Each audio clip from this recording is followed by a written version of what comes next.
A former employee of the Windsor Police Service has pleaded guilty to defrauding the force. CTV's Michelle Maluske has been in court all day for this, and you join us now with the latest. Yeah, so Stephanie, the details in this start kind of 17 years ago. A civilian member of the force with 17 years experience has admitted he misused corporate credit cards more than 120 times. All Windsor Police cruisers, boats and motorcycles are serviced by their own team of mechanics. Today in Ontario court, the former fleet manager, James Brush, now 49 years old, pleaded guilty to 2 counts of fraud over $5,000. From 2013 to 2024, Brush has admitted he fraudulently used corporate cards 127 times. 70 times he used one card for fraudulent gas purchases, including using the card to fill up a personal vehicle while away on vacation and for using the fleet card while he was off work. In the other 57 offenses, Brush used the card to buy automotive parts. In some cases, the parts were for vehicles the force has never owned. In others, the vehicles the parts were allegedly for were never serviced in the year the parts were purchased. In total, the Crown says Brush defrauded the police force of more than $31,000. At the time of his arrest in 2024, the service suspended Brush with pay. His lawyer told CTV News Tuesday Brush has since been fired from his civilian position, but the police won't confirm. Brush will face a sentencing hearing in March.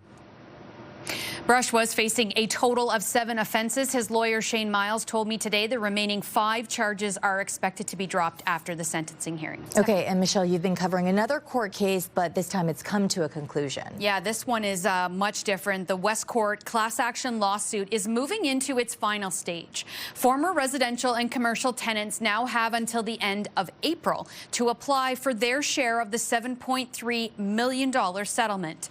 Now, this all dates back 6 years ago. On November 12, 2019, an electrical panel failed. It sparked a fire in 2 vehicles parked in the underground parking garage of Westcourt Place.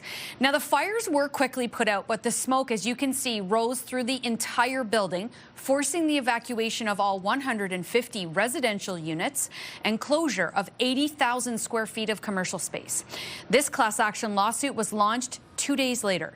The court ruled in favor of the claimants last October, forcing Westcourt and its insurance companies to pay out $7.3 million in compensation.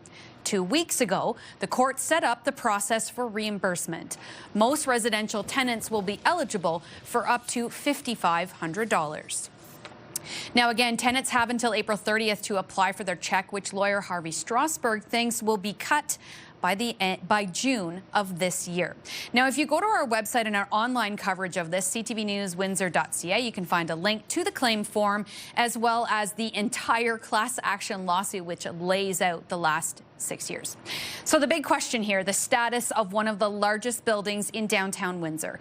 In recent weeks, I've noticed activity on the roof of the building, but it still remains fenced off. There are even piles of bricks surrounding the entire perimeter.